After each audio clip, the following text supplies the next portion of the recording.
para nós estarmos participando deste culto, último culto, pelo menos último encontro, né, última reunião como igreja, celebrando este culto no ano de 2009. Certamente muito agradecidos pelo que Deus nos deu, fez por nós durante o ano de 2009. Alguns de nós chegam com muita gratidão, muita alegria, o ano foi muito bom, rendeu muito, com muita felicidade, com muito prazer, né? Outros nem tanto, né? Outros sofreram, tiveram mais dificuldades, mas todos nós chegamos ao final do ano gratos, porque sabemos que de uma forma ou de outra Deus esteve conosco, esteve nos ajudando a atravessar as dificuldades, ou esteve também conosco nos momentos de felicidade, enfim. Todos nós temos motivos para agradecer ao Senhor, né? Ao chegar ao final de mais um ano. Muitos já desfrutando de merecidas férias, né? Já viajando, passeando no seu momento de lazer, de descanso. E graças a Deus pela vida desses irmãos também. E também já oramos, que Deus os abençoe, os guarde, que eles possam desfrutar desse tempo de descanso e ao mesmo tempo experimentar, né, a presença de Deus lá onde estiverem e no que estiverem fazendo também. Eu estava pensando neste momento aqui, pensando que mensagem, o que falar, o que pensar, o que pregar nesse culto, último culto dominical, né, do ano de 2009. E um texto que veio à minha mente foi o de Hebreus, capítulo 12, pensando sobre o próximo ano, pensando sobre 2010. Hebreus, capítulo 12. Eu queria ler só 3 versículos com vocês, versículos 1 a 3. Aos Hebreus, capítulo 12, versículos 1 a 3.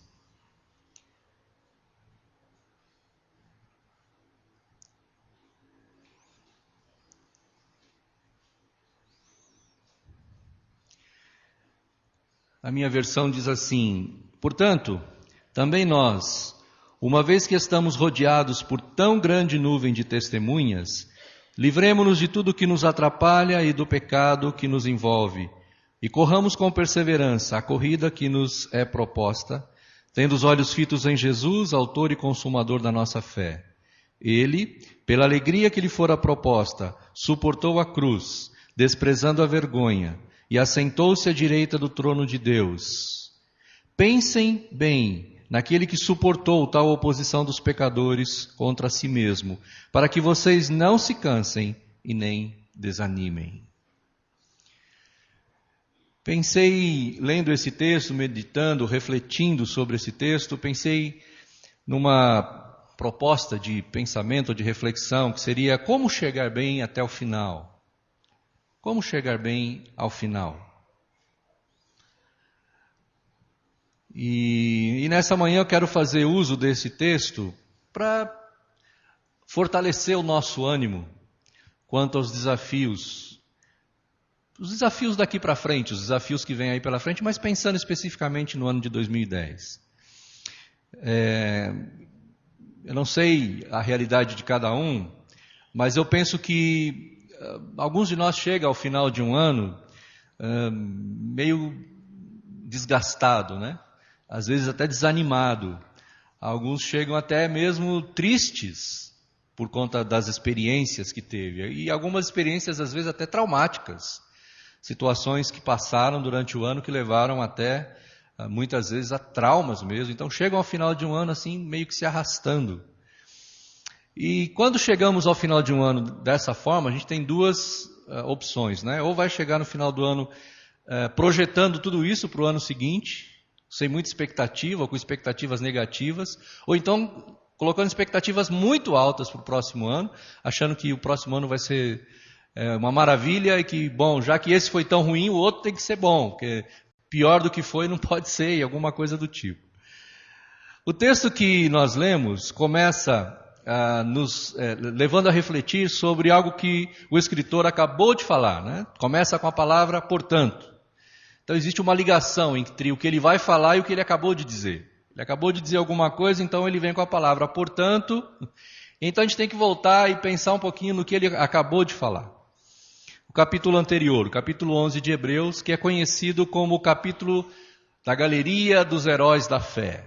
Nesse capítulo, o escritor fala a respeito de pessoas que brilharam, que tiveram uma vida exemplar, que através de quem Deus realizou atos poderosos, e ressalta o fato de que eles creram, que eles tiveram fé e depositaram sua fé, sua confiança em Deus. E por isso tantas coisas aconteceram. Então esses homens e mulheres que são relatados aqui nesse texto, no capítulo 11, são não apenas exemplo de pessoas que realizaram grandes feitos, mas também são pessoas que são exemplo de vida de fé.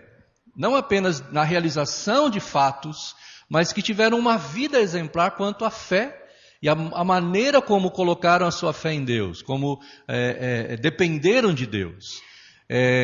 Tem relatos aqui de atos, né, coisas fantásticas, mas tem relato aqui também de pessoas que simplesmente morreram, que simplesmente foram martirizadas, que simplesmente entregaram sua vida, não fizeram grandes coisas, mas entregaram sua vida porque tinham fé. Especialmente os últimos versículos estão falando, né, dessas pessoas que morreram,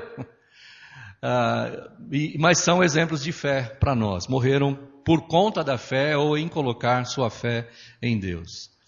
E o escritor sagrado, então, falando disso, falando dessas pessoas, ou mostrando, ou revelando a respeito da vida dessas pessoas, nos leva a imaginar que estamos num grande estádio, superlotado, né, um estádio, imagina aí, não sei, estádio do Morumbi, Pacaembu, eu não conheço o Maracanã, mas quem conhece Maracanã, Mineirão, sei lá o quê.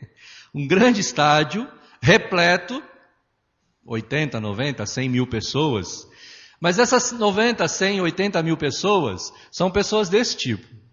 Pessoas que tiveram uma fé exemplar. Pessoas que fizeram atos tremendos ou que morreram por causa da sua fé em Deus. Então não são simplesmente torcedores, mas são torcedores apaixonados, mas apaixonados não só por torcer, mas por viver uma vida.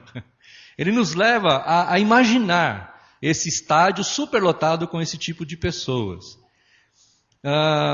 torcendo por nós, que estamos dentro do estádio ou lá no campo de competições. Então nós estamos lá no campo de competições e nós somos os atletas.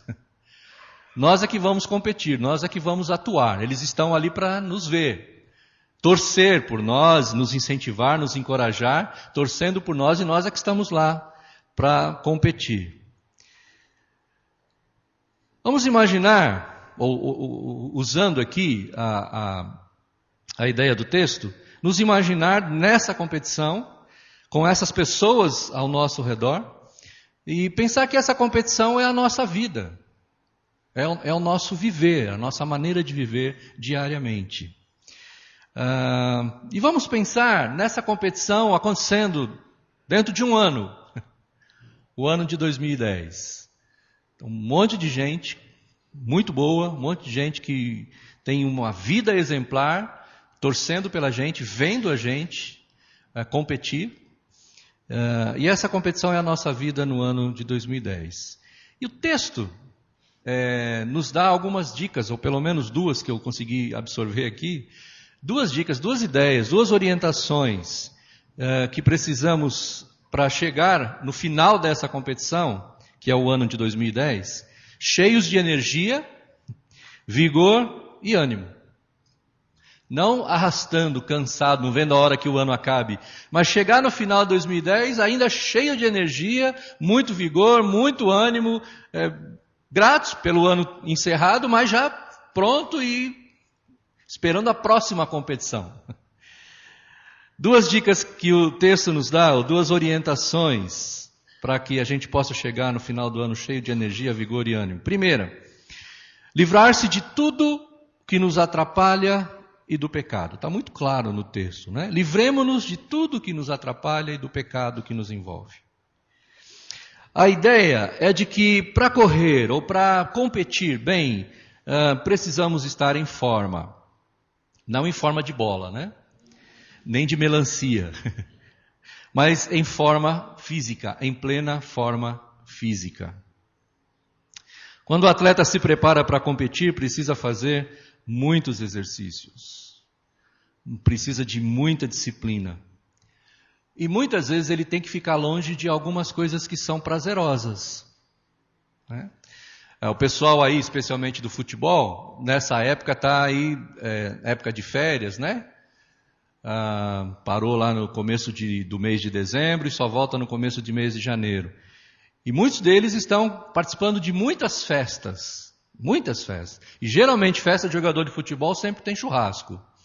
Então eu fico imaginando como é que é a luta desse pessoal como lidar com isso, porque eu tenho muita dificuldade de lidar com isso. Não sou jogador de futebol, nem tenho que me preocupar muito com isso. Mas eu fico imaginando a luta deles, né? É uma vida difícil. Para ficar em forma, tem que ter muita disciplina e tem que fugir de algumas coisas mesmo. Talvez se eu fosse um atleta, eu não poderia participar muito desses churrascos, não. Eu ia ter que ficar longe deles durante muito tempo. É uma dedicação e precisa de abnegação, precisa desses exercícios, dessa disciplina. E quando eu leio esse texto, surge na minha mente uma imagem dessa pessoa que quer competir na corrida, que quer participar da competição, mas está cheio de dificuldades, né? Está pesado, porque ele diz aqui: livremo-nos para que possamos correr com liberdade a corrida. Então eu imagino alguém que está cheio de pesos, sei lá, de repente algumas correntes amarradas às pernas, quem sabe aquelas bolas pesadas que colocavam nos pés dos prisioneiros antigamente. O negócio é a imagem que vem na minha mente. Alguém cheio de correntes, cheio de peso, com muita dificuldade de andar, que dirá correr, competir. E ele então está dizendo: livre-se, livre-se. Tem que se livrar dessas coisas. Acho que a dona Mitico está entendendo bem o que eu estou falando aqui, né, dona Mitico? Ela é expert nesse negócio de competição, de corrida. Ela sabe bem o que é esse negócio. Livre-se. Tem que se livrar dessas coisas. Tem que largar mão de algumas coisas. Tem que fazer exercício. E ela estava contando algumas vezes aqui para a gente, né? Debaixo de chuva, às vezes um frio terrível. Chuva e frio. E ela está lá. Para ficar em forma. Se livrar de algumas gordurinhas, né? Algumas calorias. E tem que ficar lá.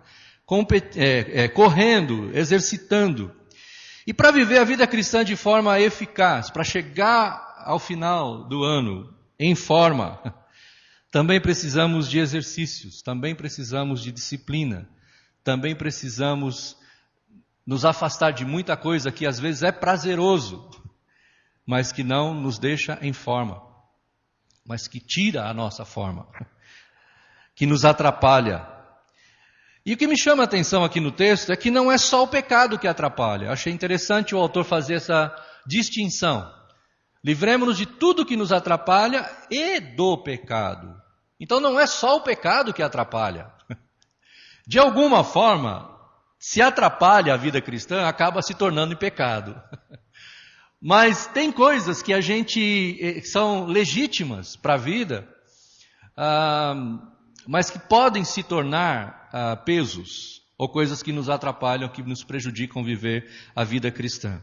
Eu vou falar aqui de algumas que veio à minha mente, mas como o texto não especifica, acho que cada um de nós pode pensar em que coisas nos atrapalham. Quais são as coisas que nos tiram a forma? Quais são as coisas que dificultam a gente competir ou praticar aquela modalidade que temos à nossa frente para competir ou para correr? Algumas coisas que vieram à minha mente, eu vou me arriscar a dizer algumas delas. Por exemplo, trabalho excessivo. Trabalhar excessivamente. O trabalho não é bom? Claro que é. É uma necessidade? Sim. É importante? É. Mas o trabalho excessivo, ele prejudica. Ele é um peso. Por quê? Porque a gente acaba dispondo de energia para fazer outras coisas que não aquilo que seja prioridade para a nossa vida. Nós temos que despender energia para o trabalho, mas se fazemos isso em excesso, acabamos envolvendo energia naquilo que, faltando energia naquilo que é importante, ou aquilo que é muitas vezes prioridade para a nossa vida. Então muita gente despende muita energia no trabalho, mas acaba perdendo ou não tendo energia, por exemplo, para a sua relação com Deus, para o seu relacionamento familiar, para o seu, muitas vezes, para colocar a sua vida física em ordem. Então, trabalho é bom, mas trabalho em excesso, não ter limites ou não ter equilíbrio, traz dificuldade. Tem gente viciada em trabalho, né? Como é que é? Workaholic. É um viciado em trabalho. É aquele cara que, por exemplo, não fica um dia sem ligar o computador, senão começa a dar tremedeira. Tenho que ver meus e-mails. Ficar longe disso. Pelo menos um dia na semana, né? O 7º dia, o dia do descanso. Trabalho excessivo. Uma outra coisa que veio à minha mente é a dependência de pessoas. Tem gente que depende de outras pessoas para a sua vida, para viver. Então, só faz o que os outros dizem que é para fazer. Se os outros não disserem, tem um comercial que eu ouço de vez em quando no rádio, eu acho muito interessante. O camarada chega na casa do outro e diz assim, você não está assistindo o jogo? Aí ele fala, que jogo? Está passando na televisão. Ah, eu não tenho televisão. Mas por que você não tem televisão? Ah, porque tem tantas marcas, eu não sei qual escolher. Então eu ligo o computador. Não, eu não tenho computador. São tantas marcas que eu não sei qual escolher. E assim por diante. Então, é o tipo da pessoa que não sabe fazer nada por si mesmo, né? Tem sempre que depender de alguém para dizer o que ela tem que fazer. Dependência das outras pessoas, que muitas vezes gera um relacionamento doentio, né? Eu converso às vezes com algumas pessoas no aconselhamento pastoral que estão aí 10, 15, 20 anos fazendo terapia. Gente, eu sei a bênção que é a terapia, eu sei a bênção que é o terapeuta, sei que a psicologia tem sido uma bênção, mas 20 anos fazendo terapia? Tem alguma coisa errada aí. Cria uma dependência e a pessoa não sabe mais viver sem o terapeuta. Isso atrapalha, isso não dá à pessoa a condição dela viver a vida cristã autêntica. O dia que o terapeuta morrer, a pessoa morre também. Ou tem que criar uma nova relação doentia com alguém. Terrível. Pensei numa outra coisa, e até pensando numa experiência pessoal, né? A falta do autoconhecimento. Quem eu sou? Quem Deus me fez ser? E como é que eu corro a minha corrida, né? Qual é a minha modalidade? Tem muita gente que vai competir correndo, outros vão competir nadando, outros vão competir de outra forma. Quem eu sou? Qual é a minha modalidade? Dona Mitico é maratonista, não é isso? Tem outros, o Erivelto também aqui, né? O seu Ticara e outros irmãos aqui são tenistas, né? Qual é a minha modalidade? Quem eu sou?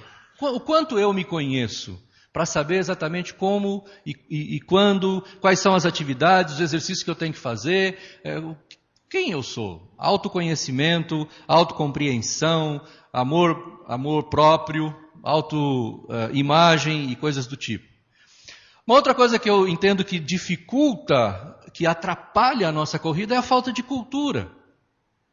A falta de conhecimento, a falta de adquirir cultura. Tem gente que tem dificuldade em ler a Bíblia. Tem dificuldade em ler a Bíblia porque não conhece bem o português, não sabe fazer uma interpretação de texto. Outros sabem fazer a interpretação do texto, mas não conhecem nada a respeito de interpretação bíblica. Falta de cultura. Falta de crescer, de desenvolver cultura. Estou falando de cultura tanto no sentido normal, né? Português, inglês, matemática, geografia, história, tudo isso. E também cultura bíblica. Cultura, crescer, desenvolver-se culturalmente. Um outro problema que dificulta a questão da saúde. Saúde debilitada, não cuidar da saúde. Né? Não fazer visitas frequentes aos médicos, não fazer exames regulares, não cuidar da saúde. Outra, a vida desorganizada, falta de planejamento, não planejar a sua vida, não pensar em como colocar a sua vida em ordem, não organizar o seu tempo. Né? Tem muita gente, alguém já disse que quando você não organiza o seu tempo, você se coloca à mercê dos outros. Então, o que você está fazendo? Estou fazendo lá. Então, você pode. E lá vai você atrás de fazer o que os outros querem que você faça. Não sei para onde eu vou, não sei o que eu quero, então eu fico... E isso vai desgastando, vai perdendo a energia. E junto com isso, mas eu quis destacar num outro tópico, a falta de objetivos, a falta de alvos. Onde você quer chegar? Quais são os seus sonhos? O que você pensa da vida? Para onde você quer ir? No que você está envolvido? O que você... Eu acho tão interessante a profecia de Joel, que é repetida em Atos por Pedro, capítulo 2, quando ele fala que com o derramamento do Espírito, algumas coisas aconteceriam. Dentre elas, diz assim, os velhos sonharão sonhos. Eu estava pensando do dia, lendo esse texto, não apenas em sonhos quando alguém dorme, mas estava pensando em sonhos, alvos, propósitos, ideais, objetivos. Porque a tendência natural é que quando a pessoa chega a uma certa idade, a velhice, a tendência é, bom, agora só espera a morte chegar, né? Essa é a tendência natural. Quando chega lá no ápice, né, faz a curva, começa a descendente. Mas quando nós somos cheios do Espírito, diz o texto, então os velhos já não vão pensar mais só na morte, mas têm sonhos, têm alvos, têm objetivos, sabem onde chegar. Olha, Deus renova. É como aquele texto do Antigo Testamento que diz que eles não se cansarão, mas serão renovados como a águia, né? E correrão e não se cansarão, mas terão a sua vida, seu vigor renovado. Então a falta de objetivos, a falta de alvos nos amarra, nos prende, e a gente não sabe para onde ir e gasta a energia para todo lado. E é claro que eu enumerei essas como exemplo, e foram algumas que eu pensei, mas como eu disse, como o texto não é claro e não diz o que são essas coisas, acho que cada um de nós pode pensar e descobrir quais são as coisas que atrapalham. Quais são as coisas que estão atrapalhando você viver bem a sua vida com Deus? Quais são as suas maiores dificuldades hoje? E a palavra é livre-se disso, né? Livre-se disso. Deixa isso do lado. Vamos fazer exercícios. Vamos ser disciplinados. Vamos largar essas coisas, porque atrapalham a nossa corrida, atrapalham a nossa competição. E tudo isso vem acompanhado da perseverança. Abandonemos essas coisas que nos atrapalham e o pecado e corramos com perseverança a corrida que nos está proposta.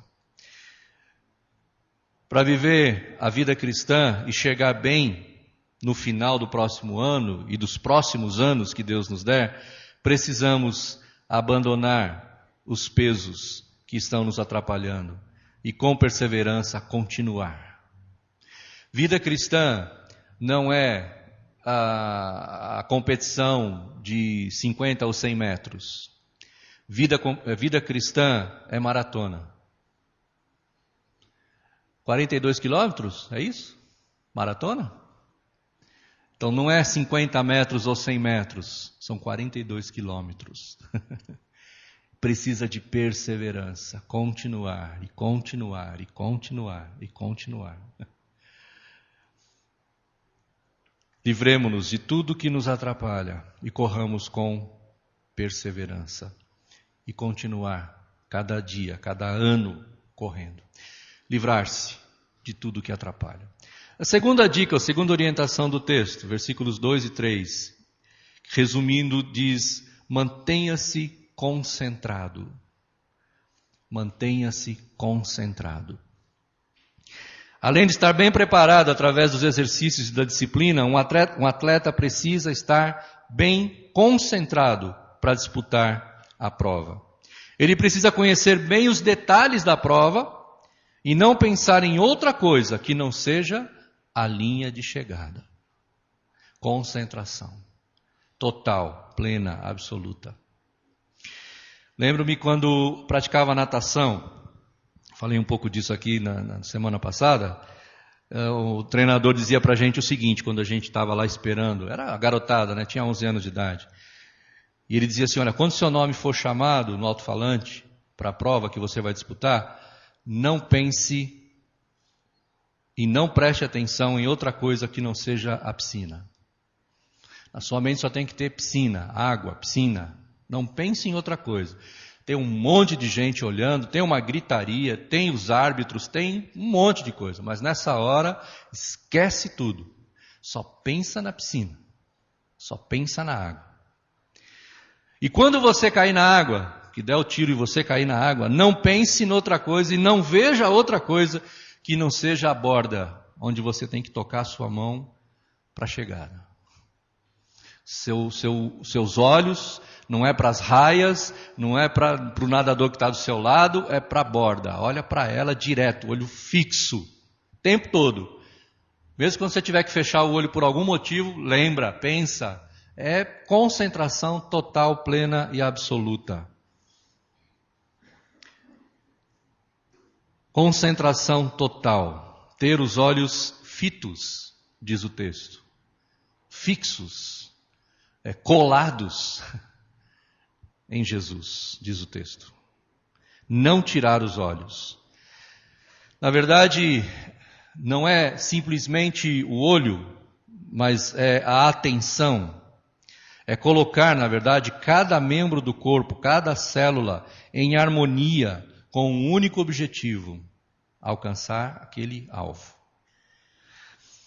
Aqui, possivelmente, o autor está falando sobre corrida mesmo, corrida.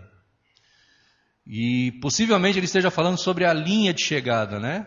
Os olhos fitos na faixa, na linha de chegada.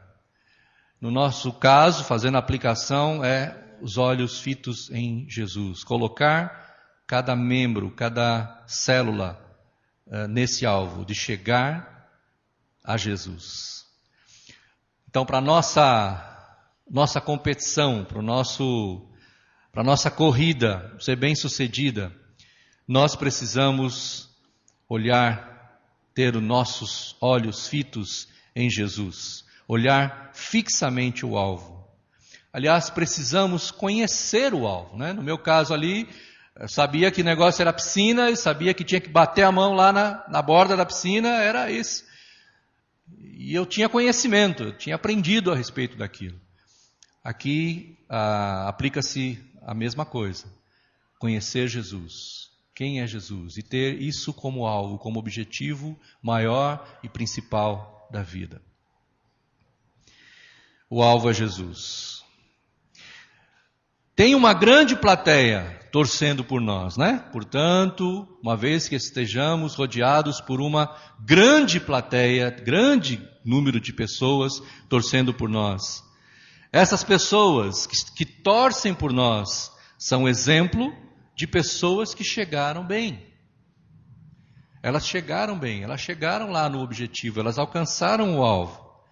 Mas elas não são o alvo. A gente pode olhar para Moisés, a gente pode olhar para Davi, a gente pode olhar para esse monte de gente que está aí e tomar deles o exemplo de pessoas que chegaram, mas elas não são o alvo. Não é querer ser Davi, querer ser Moisés. Eles não são o alvo. O alvo é Jesus. Ele é o alvo, o autor e consumador da nossa fé. Ele é o alvo. E não deve haver nada em que os nossos olhos fiquem fixos que não seja Jesus. Ele é o modelo, Ele é o alvo, é lá que eu quero chegar. Ele é o modelo, é o padrão, o alvo, é a linha de chegada. E eu vejo que hoje, onde os meios de comunicação são tão fortes, nós temos a tendência de absorver tanta coisa, que ficamos com o alvo meio desfigurado. Sabe quando os dias estão muito quentes, você está numa rua que tem asfalto e você olha lá na frente, parece que as coisas estão assim, meio que tremendo? Às vezes o alvo fica assim, meio desfigurado, a gente não consegue enxergar muito bem, com tanta coisa que acaba entrando e querendo tomar nossa atenção. E às vezes assumimos modelos, olhamos para coisas que se apresentam e achamos que aquilo é o modelo, mas o modelo tem que ser Jesus. e não essas coisas que estão diante de nós. Tantas coisas que se apresentam hoje. Muitas vezes a própria igreja se apresenta como um modelo, como um padrão. Às vezes são algumas pessoas, alguns astros da mídia evangélica que se apresentam como modelo, como padrão. E às vezes a gente fica indo atrás disso. Mas o modelo é Jesus. Tem que ser Jesus. Ele é o alvo. É lá que a gente tem que querer chegar. Então precisa conhecer Jesus, saber como ele é, como ele se comporta, como que ele pensa, como que ele age, para querer ser como ele. E quando eu leio que ele é o autor e consumador da fé, eu penso numa imagem, olhando de novo para essa figura toda que o autor coloca diante da gente, eu olho Jesus como sendo esse modelo, esse alvo onde eu quero chegar, mas ao mesmo tempo eu olho Jesus como um técnico. Estava faltando a figura do técnico aqui, né? Que é importante para o treinamento e nos colocar em condição para competir bem. Ele é também o nosso técnico, aquele que nos incentiva, aquele que nos encoraja, aquele que nos anima. Eu lembro logo nos primeiros momentos lá, fazendo parte daquele grupo de trainees, né, para natação, o técnico que nós tínhamos era um rapaz, estava ainda estudando educação física, mas ele era muito encorajador. E às vezes o encorajador não é aquele que passa a mão na cabeça, né? Às vezes o encorajador é aquele que coloca na parede, dá umas apertadas na garganta. Mas ele era esse tipo de técnico, e que sempre dizia, não, você pode dar mais, vamos lá, você tem condições de dar mais, vamos. Mas eu não aguento, não, você aguenta sim, vamos lá, é só mais um pouco. E era o cara encorajador, você estava já com a língua virando gravata, mas ele estava lá encorajando, vamos, dá mais. Às vezes ficava mais tempo fora do horário, né? Ele ficava junto com a gente. Então, esse tipo de pessoa, Jesus é esse técnico, interessado na gente, que quer colocar a gente em ordem, que quer colocar a gente em condições para a competição. Então eu vejo Jesus como esse técnico que encoraja, anima, e que o tempo todo está lá gritando com a gente, está gritando como um técnico, né? Vamos lá, você pode chegar. Outras vezes ele vai dizer, vamos, você pode dar mais do que isso. Você pode ser muito mais do que você tem sido. Vamos lá, você pode vencer esse desânimo. E outras vezes dizer, olha, você pode vencer esse medo. E outras vezes ainda dizer, você pode vencer essa depressão. Você pode vencer o rancor, o ódio, a amargura. Você pode vencer. E ele grita bem alto e diz, olha o meu exemplo, veja a minha vida. Faça como eu fiz e ensinei, como eu faço e ensino. E ele ainda pode dizer para a gente, eu sei que é difícil, eu sei que dói, eu sei que traz vergonha.